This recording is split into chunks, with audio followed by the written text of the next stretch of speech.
மனித குலத்தை காப்பாற்ற அவதாரம் நிகழ்கிறது. அப்படி காலத்தின் தேவைக்கு ஏற்ப அவர்கள் ஞானிகளாகவோ மகான்களாகவோ சித்தர்களாகவோ பிறப்பார்கள்.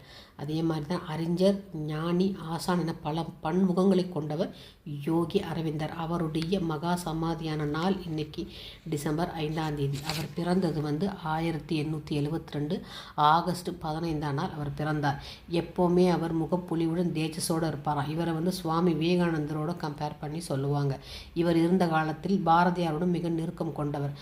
நான் இந்தியாவினுடைய விடுதலைக்காக பாடுபட்டவர். இவர் யார்ட்டையும் அதிகம் பேச மாட்டாராம், அமைதியாக தான் இருப்பாராம். சில நேரங்களில் தவம் செய்துட்டு இருப்பாராம். இவருக்குள்ளே எப்பவும் ஒரு ஒலி கேட்டுக்கிட்டே இருக்குமா. இவர் கிருஷ்ண பரமாத்மனுடைய அவதாரம் என்று சொல்லுகிறார்கள். இவர் தனக்கு நேரம் கிடைக்கும் போதெல்லாம் அமைதியாக இருந்து உண்ணாநோம்பு இருந்து தியானம் செய்வாராம். யாரிடம் அதிகமாக பேச மாட்டார். தொடர்ந்து 23 நாள் உண்ணாவிர நோம்பு இருந்து அமைதியாக யாருக்கிட்டையும் பேசாமல் தவம் செய்வதே ஒரு வழக்கமாம்.